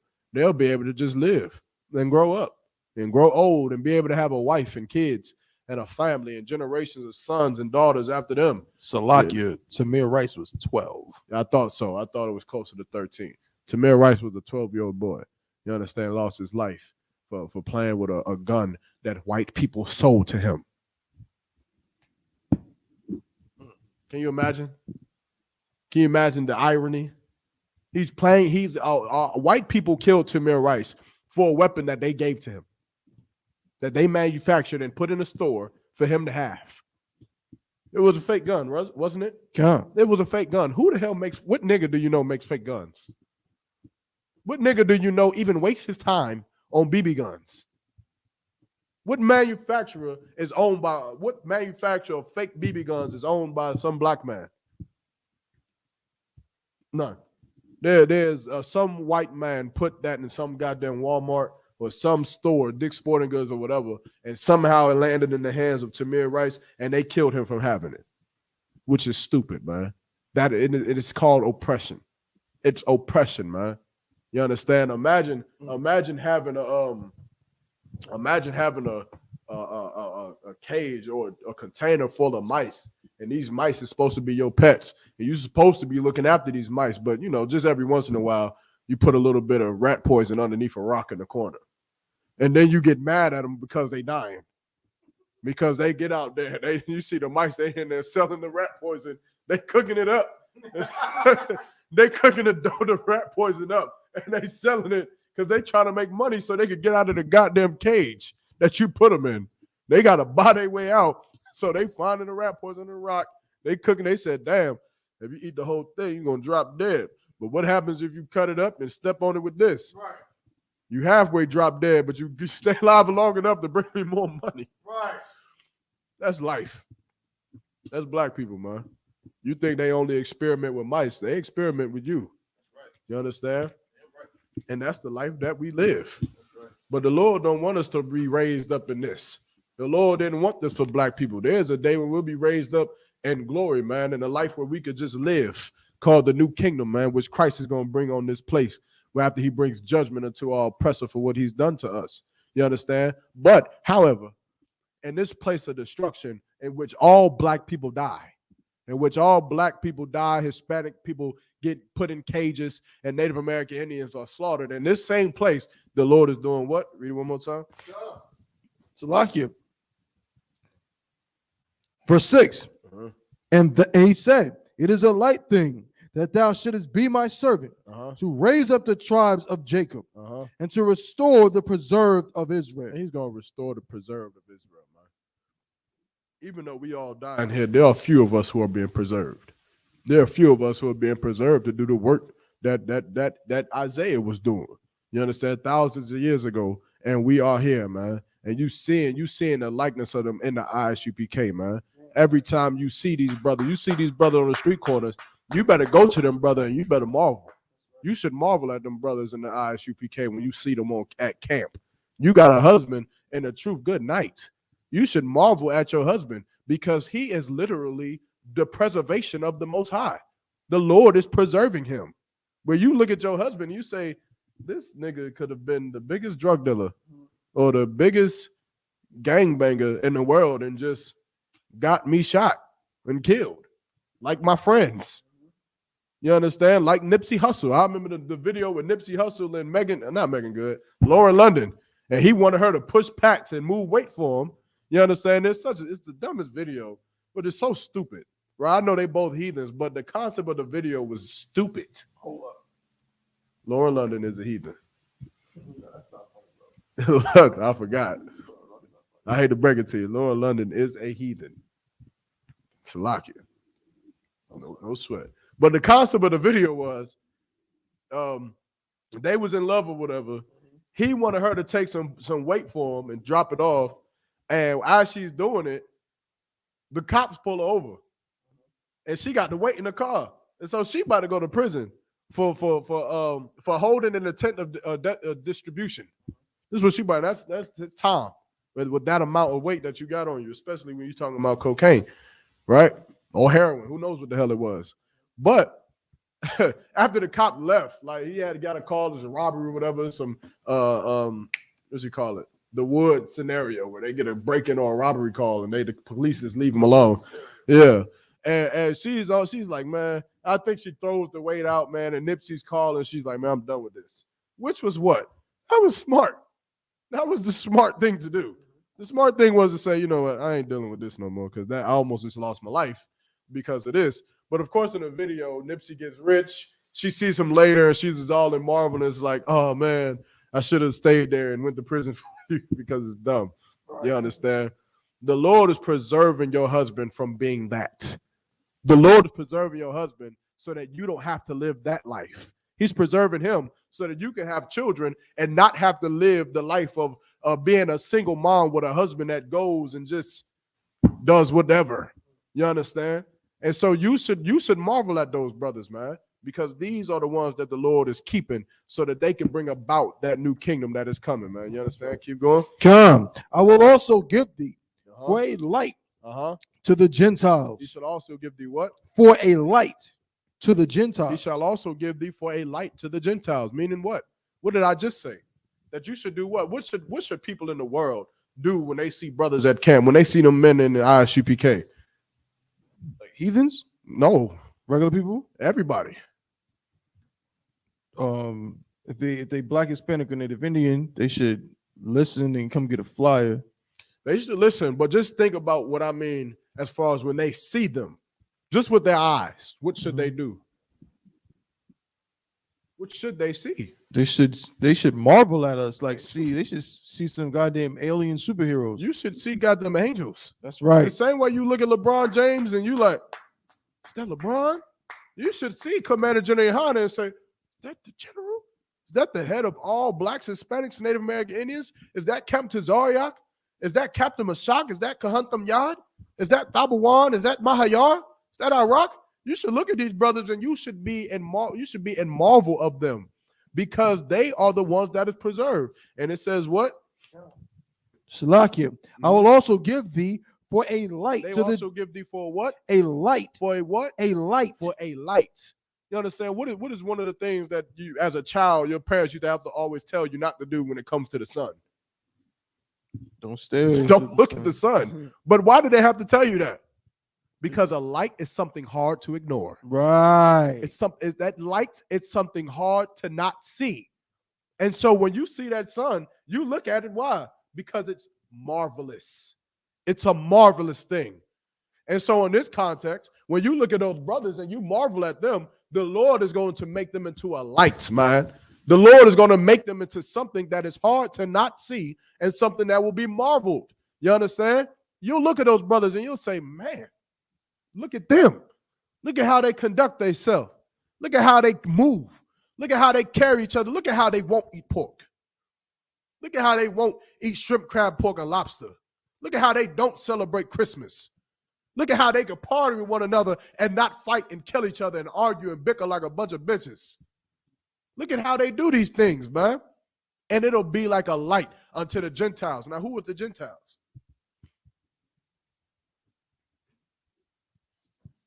In this context, remember who we're talking about. The Gentiles would just be, of course, this is in. No, this is still in Isaiah. Would the Gentiles just be? Would it still be talking about Israelites? It's still us. Remember, this whole point of this is that Isaiah's mission is to do what? To save his brothers. Right. Jews or Greeks. You understand? Israelites under Isupk under Commander General Hana, or Israelites who call themselves Christian, or Israelites who call themselves Muslim, or Israelites who are in China, who say that they are of Chinese descent, or say that they are of the nationality of China, or they have the nationality of German, or Germany, or Russia, or whatever the hell nationality they claim themselves to be, African American. You understand that we will be a light unto them because our job is to save them. Our job is to bring them into the truth. Keep going. Salakia, I will also give thee for a light to the Gentiles, that thou mayest be my salvation unto the end of the earth. That thou may be my salvation unto the end of the earth. You understand? You think that black people can't get it together, but they will. You understand? This is what Isaiah is saying. That is going to happen. There are going to be men raised up in America right now, as you see it, that is going to save blacks, Hispanics, and Native That's Americans, right. like your favorite goddamn superhero, man. And it's going to happen. Drop that, man. Let's go to the question real quick. God, Officer Sadak had a question about demons. His question was, is violent ignorance a demon? What do you mean by violent ignorance? Hey Sadak, if you still tuning in, you gotta clarify. You know what I'm saying, your question. What exactly do you mean by violent ignorance? Because of course, violence is what? What is violence?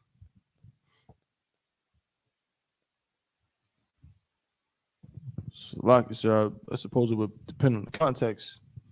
And the court of law and the Bible, violence is always going to be the same thing. All right.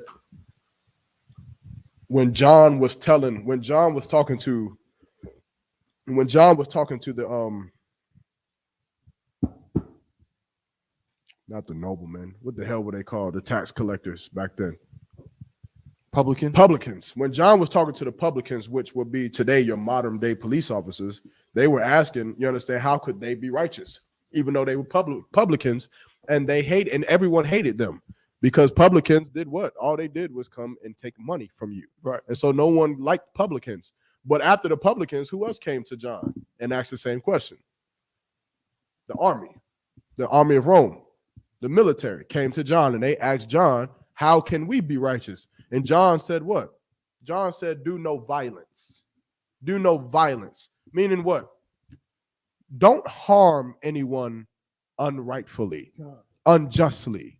You understand? It is illegal for you to go outside and violently attack a man if it is not in self-defense. Now, of course, self-defense would not be violence. If a man is trying to stab you in your sleep, and you happen to wake up, roll over, and grab the man and kill him, you did not do anything in violence because it wasn't violence. Violence, of course, is unlawful, and it is at that point what you did was defend your life. Right. It's not violent. And so when you say violent ignorance, do you mean like an extreme? You say violence like in an extreme case of ignorance, or purposefully ignorant, or what? I feel like that might be more like ignorant violence. Right. When he said violent ignorance, well, I'm gonna let him see if he responds, but violent ignorance seems like it's more focused on the ignorant part. So like killing each other? That's where I'm that might be it, but we'll see. I'm just gonna wait to see if he responds. I'm not sure. I guess, ignorance would be what? The void of knowing or the lack of knowledge. Right. So violent, lack of knowledge. I'm trying to get exactly what you mean. Of course, anything that goes against the Most High, of course, will be a demon. Anything that tells you to do anything that is unjustly, unrightfully, and of course against the laws of God, of course, would be a voice in your head that is not coming from the Most High. And of course, that voice is Satan trying to get you to kill yourself.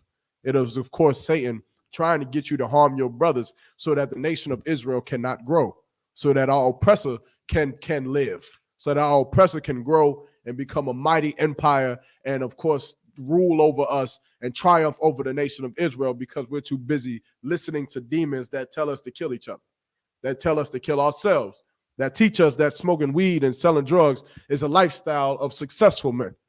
Those are all of those things, of course, are demons. Of course, a voice in your head that tells you that shrimp, crab, pork, and lobster is unlawful. It's probably just a rerun of Commander Junior Honda's class videos. Right. But of course, that is not a demon, because that voice is telling you to do something that is lawful. You understand? I think I had a conversation. I don't think I did. I did have a conversation with a sister not too long ago who was on medication. I forget the medication she's taking. This is, of course, this sister in the world. You understand? And she was telling me that she had to leave school for a semester. And I asked her, why'd you have to leave? And she was telling me that she had some mental issues going on. And so I asked her what she had, and she has a case of schizophrenia. She's a schizophrenic. And so because of that, she would just hear voices in her head. And of course, I'm asking her, like, well, what were they saying? Like, what kind of voices are these voices? Are they voices like telling you to just like smack the professor and walk out or whatever? And she's telling me, nah, it's not like that. It's just like imagine overhearing conversations. I'm like, okay. Well, they're not telling you to kill yourself or do anything like that, because of course some brothers have schizophrenia to the point where the demons and the voices in their head tell them, do not eat. Do not eat. You understand? I have an uncle who was that way, and the voices in his head will tell him, you can't eat because they poisoned it. You can't trust that food because the food that they made is poisoned. And so because the food they made is poison, he wouldn't eat. And he would just lose weight and lose weight and lose weight to the point where he was, damn near diagnosed with being anorexic. Those are demons. Because, of course, you cannot not eat, because not eating for too long would, of course, make you to do what? Make you die. And the Lord didn't birth you into this world so that you can grow up and then just kill yourself by starvation. That is a demon. You understand? But if you're hearing a voice that's saying blue in your ear, then you just got some problems. You need to go ahead and take some medications so that you can stop overhearing the word blue in your ear. At nighttime, man. Did he get an answer? Nah, no sweat. Hey, so Doc, man, if you could just clarify, man. But generally, demons are anything that tells you that goes against the Most High. So if your woman is cursing you out and calling you a B nigga, that is a demon. If you are cursing her out and telling her to go be with somebody else, that is, of course, a demon in you as well. All of these things are demons, because that is not what God wants us to do, right? What time we got? 8:46, 8:45. No sweat. Finish reading. You still got Zephaniah real quick? Come on. Lucky. But actually, you could drop it. Let's go to Obadiah chapter 1 real quick. Let's go here. Come on. We're going to finish it out, man. Just showing you a little bit of what the Lord has in store for us, man, as a nation of people. Of course, our nation being blacks, Hispanics, and Native American Indians. You can read whenever you got it. Let's start at verse 1. Obadiah 1:1. Okay.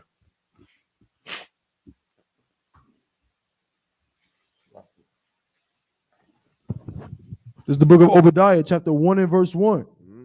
The vision of Obadiah. Mm-hmm. Thus saith the Lord God concerning Edom. We have heard a rumor from the Lord, and an ambassador is sent among the heathen. I think, wasn't there some kind of there's something going on, right?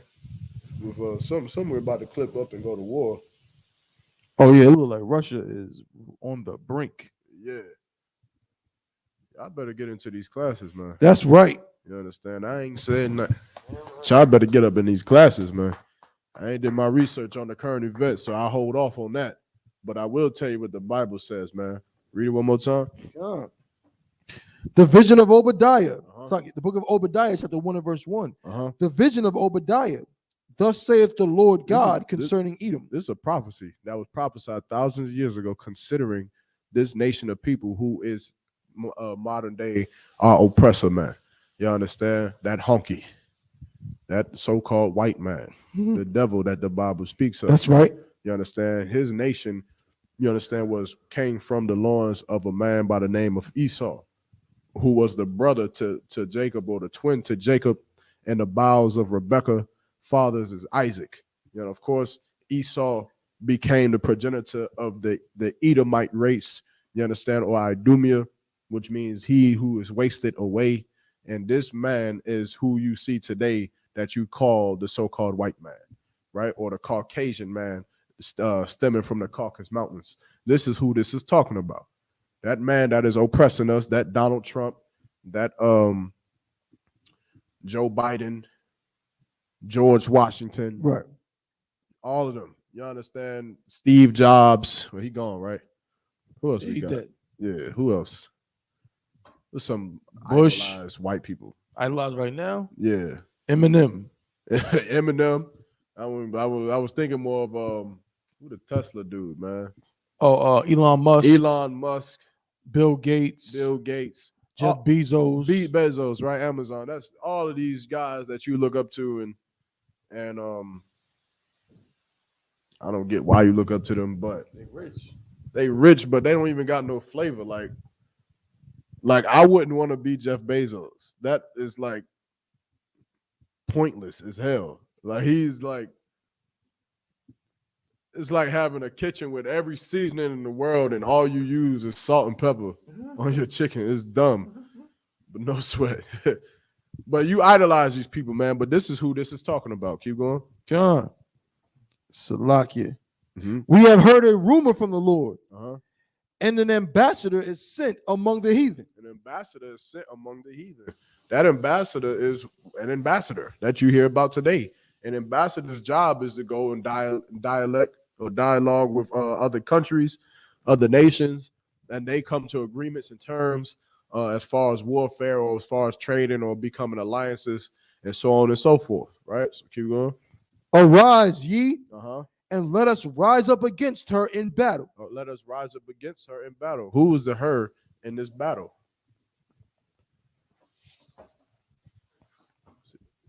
If you got it, you got it. If anybody online will take a shot. Who is the her? Arise ye and let us arise up against her in battle. Who is the her in battle?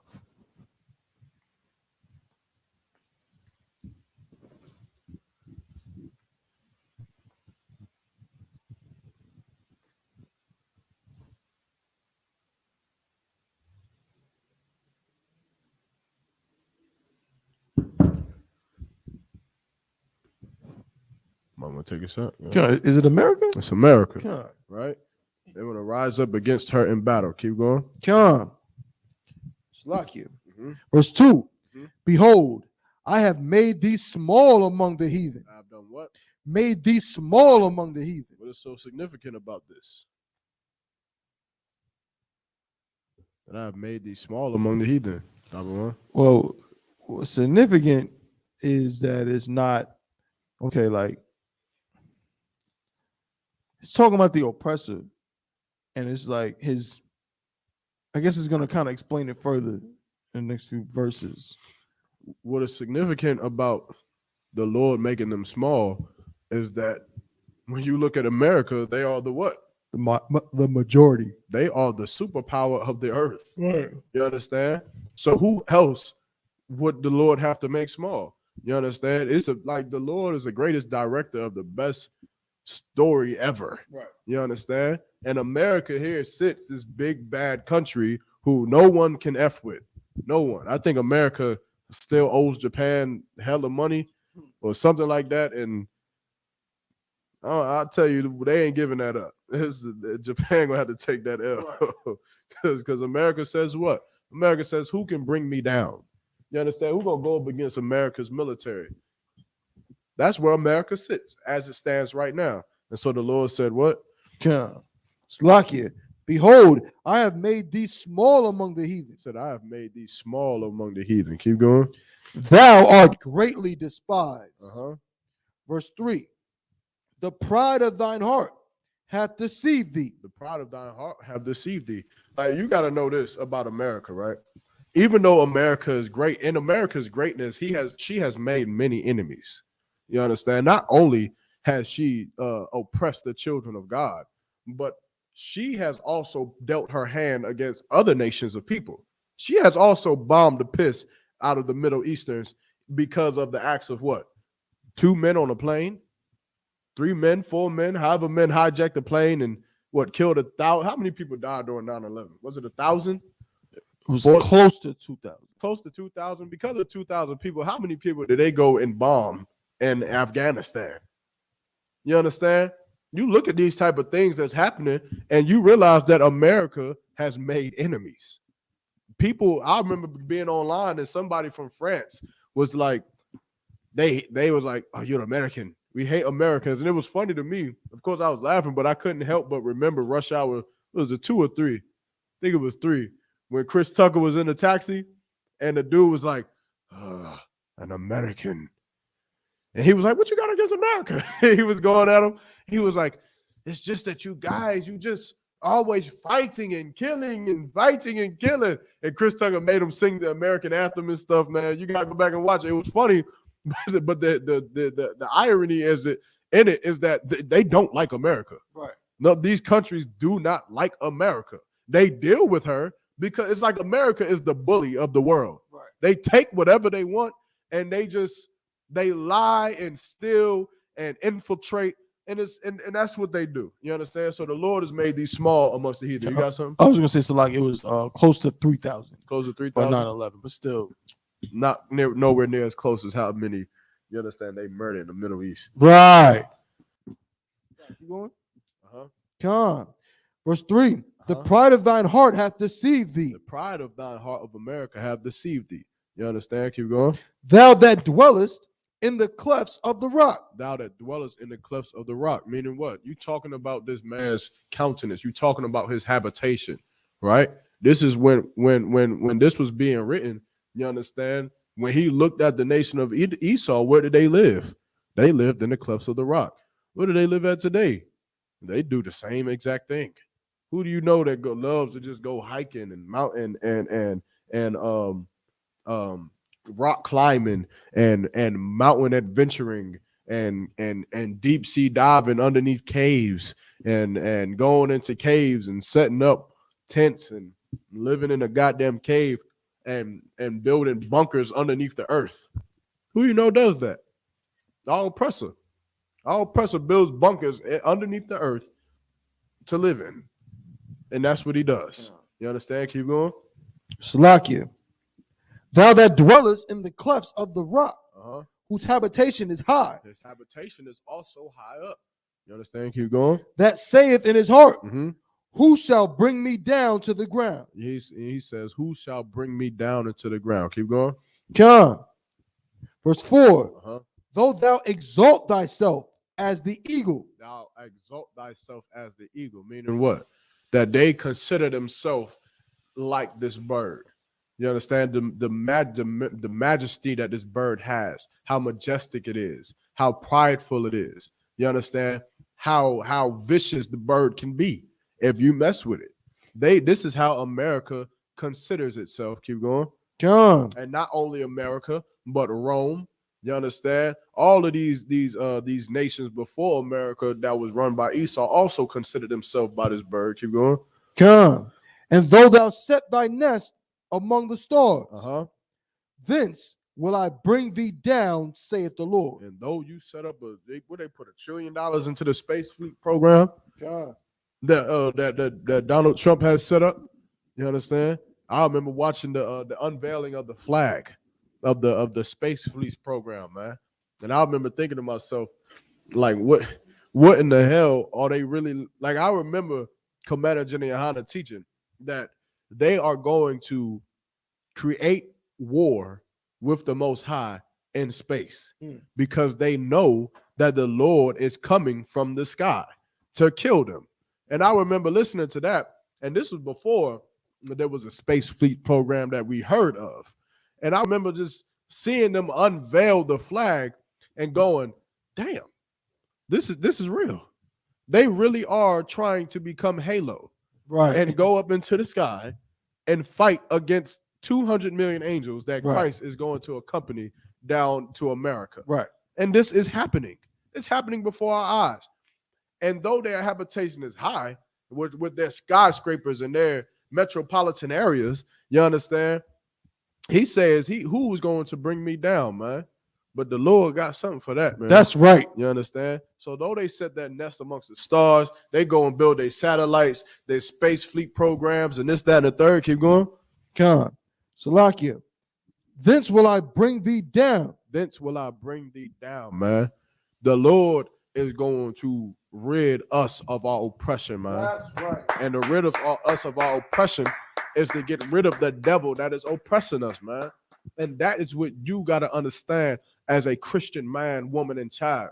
You in that Christian church all day, every day, trying to figure out how to save your life when you can't even understand a simple concept as in order to remove a cancer, you got to separate yourself from that tumor. You have to. Otherwise, that tumor is going to grow, and grow until it devours your body until you die. That tumor that we have is our oppressor, man. And the longer we allow our oppressor to grow and grow and grow amongst us, the more of our people is going to choose his lifestyle of homosexuality. The more of our people that get plagued with his drugs and his guns in our community. The more of our people is going to just so happen to be running in a neighborhood that has white people who want to murder us, and then another son will be gone. Another father will be taken from us. Another brother or uncle or friend or cousin will be gone from us because we allowed that tumor to grow. And the Lord's brotherhood is to remove that tumor from us, not to change it, not to change the countenance of the heart of our oppressor. He ain't say that even though his heart, he is powerful as the eagle, that he will change his mind. He didn't say I'll change him and make him, give him a new song.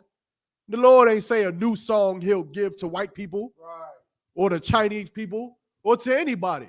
He said that he was going to bring him down, man. He's going to kill him for the crimes that he committed, man.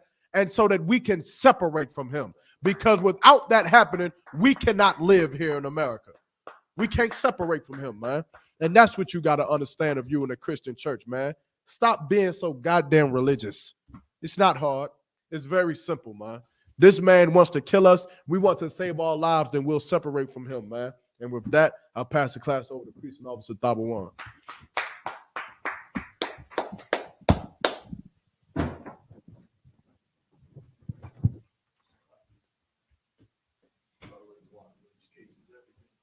Yeah, he's